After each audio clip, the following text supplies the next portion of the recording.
Legacy, back with another one.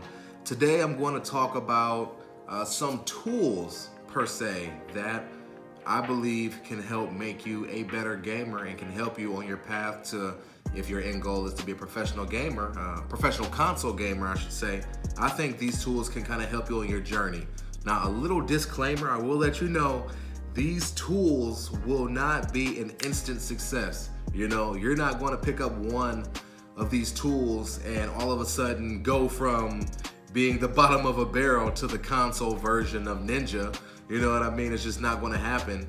But I believe that these tools can help improve your gameplay, especially on something like Fortnite. And of course, I'll always use Fortnite as a primary example because that is the hot commodity right now. Okay, so without further ado, let's get right into it. I have a total of 3 things, you know, at least off the top of my mind. Some other things may come to mind as I go on, but at least 3 things off the top of my mind currently that are tools that I believe can help you become a better gamer. Quick little side note to a side note. The list of tools that I'm giving here are pretty much in regards to first-person shooter games and third-person shooter games, especially in this big battle royale world that we live in. So the first tool that I'm going to touch on, you guys probably already know what I'm referring to, Pro Controllers. Okay, when it comes to first-person shooters and third-person shooters, especially in this battle royale world that we do live in, I believe Pro Controllers are right away the A to B when it comes to enhancing your gameplay, okay? And of course, that is because of the little paddles or the extra buttons that you have. They usually rest on the back of the controller or somewhere around the L1, L2, R1, R2 buttons, okay? Those paddles or those buttons help you because we all know when it comes to first-person shooters or third-person shooters, when we're in a little skirmish with someone, whether if it's a 1v1, 1v2, whatever, we all know if it's Call of Duty, Fortnite, whatever, and again, using Fortnite as a reference, we have to have the ability to jump and build at the same time, okay? And I believe the quickest way to pick that up, of course, is with a Pro Controller.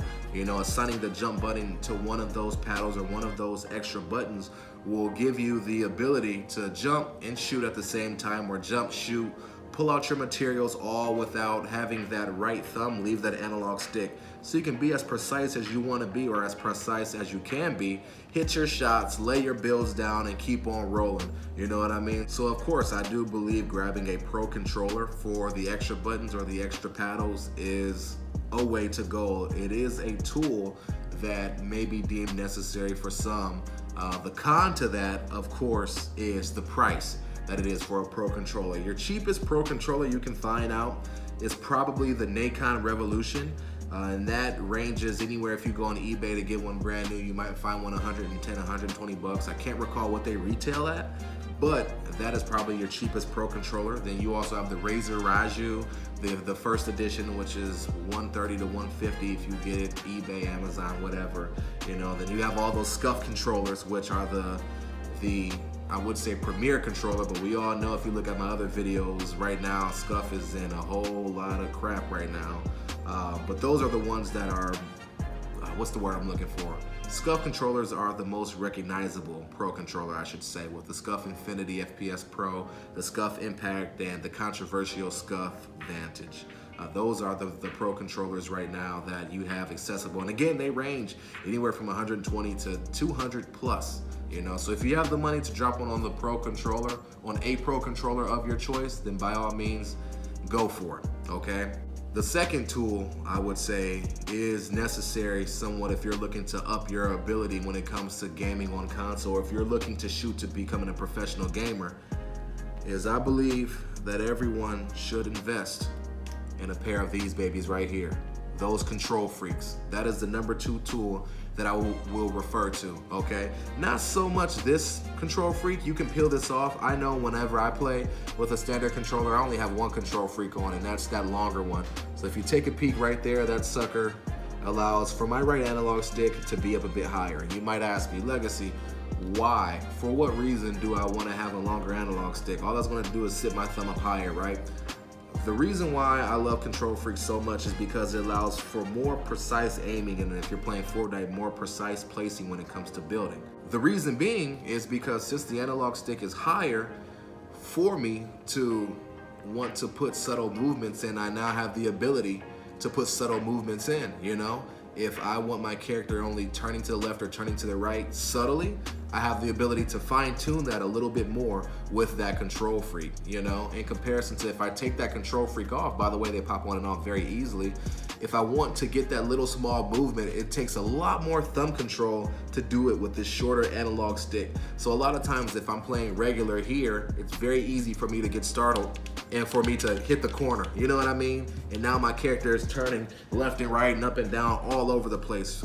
So the control freak just kind of helps me get a little bit more precision, you know? So even if I do get startled, it's still easy for me to recover, and I still have more opportunity to be as precise as I can be, especially in the heat of a moment, you know?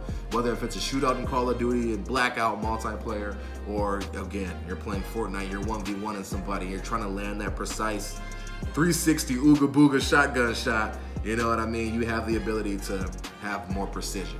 So I do believe control freaks are definitely necessary, you know? And if you do get one of those pro controllers, I know the SCUF, you can get the regular default PlayStation 4 analog sticks dropped in those things. I recommend getting the regular sticks so you can go ahead and purchase a pair of control freaks and place them on.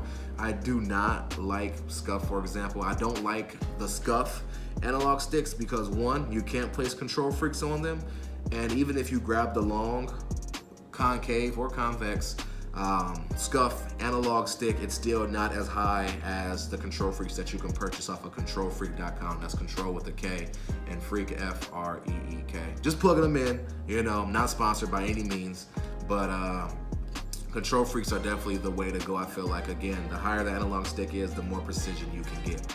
So those are two tools that I believe can help you in regards to becoming a better gamer or heading towards being a pro gamer. The third tool, okay, and this is the cheapest option out of everything. Again, pro controllers, 120 to 200 bucks, if not more than that, depending on all the customized features you get, right? Control freaks, these things range 10 to 20 bucks, okay? These right here, literally I got these 2 or 3 years ago, these were 10 bucks. Okay, literally, and these things hold up really well. I use these things religiously, and these control freaks are on point, man. No problems with them at all. Again, had them for forever now. And the free option, okay? The third tool that can help improve your ability to game when it comes to first-person shooters, third-person shooters, whatever, is actually not a peripheral at all, not a pro controller, not control freaks, but it is a style of playing. The style is known around the world as playing claw, okay? So this is a third tool that you could use. So if you're like me, you ain't got $1 to spend on a pro controller. I still scrape up some money to get these pro controllers and stuff, man, you know? Or if you don't want to scrape up the money to grab some control freaks, at least what you can do is learn how to play claw, okay? Now I will say, because I have larger hands, it's a lot easier for me to play claw, because I do currently play claw with the standard DualShock 4. And what playing claw is if you see, again, I might be a little bit upside down here, but I allow my right index finger to just rest over these buttons right here. And whenever I want to press R1 or R2, I just use my middle finger to go. Hopefully you guys can see that right now, okay?